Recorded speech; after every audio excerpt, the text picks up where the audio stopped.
Boris Johnson has warned there is no easy military solution to preventing North Korea escalating its nuclear aggression, but said all options were still on the table for retaliation after the regime's nuclear weapons rest. The UK Foreign Secretary said it was not clear how a military response from the West would be possible, given the proximity of the South Korean capital, Seoul, to the North Korean border. Any military challenge to Kim Jong-un's regime could come at huge cost to civilian lives in the South, Johnson said.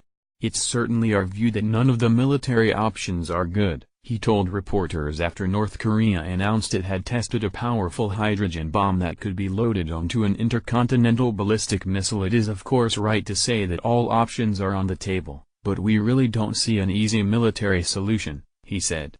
Were the West to hit back with force against North Korea, they could basically vaporize large parts of the population even with conventional weapons, Johnson said.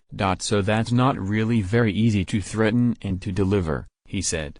Much more productive, we think, is to continue with the international diplomatic effort. The Foreign Secretary's comments put him at odds with the U.S. President, Donald Trump, who ramped up the rhetoric on Sunday by accusing South Korea in a tweet of favoring a policy of appeasement, telling Seoul that method will not work because the North Koreans only understand one thing. Johnson called for common sense to prevail in the crisis and urged Beijing to put further pressure on Kim's regime. There is no question that this is another provocation. It is reckless. What they are doing is they seem to be moving closer towards a hydrogen bomb, which, if fitted to a successful missile, would unquestionably present a new order of threat. We have to consider how to respond, and it's our view in the UK, overwhelmingly, that peaceful diplomatic means are the best. The Foreign Secretary said the UK could not accept China's suggestion that there was an equivalence between the South Korea-American military exercises and nuclear testing conducted by North Korea. We don't accept that. What the South Koreans do is entirely legitimate, it's peaceful. It's been going on for years, it doesn't represent any illegal provocation of that kind, he said.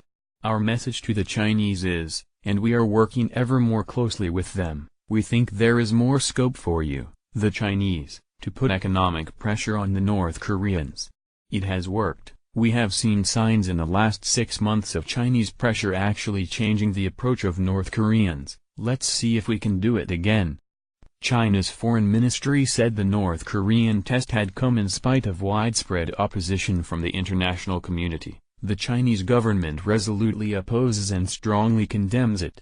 The explosion overnight caused a 6.3 magnitude earthquake felt in Yanji, China, which is about 6 miles from North Korea's Punggye-ri nuclear test site.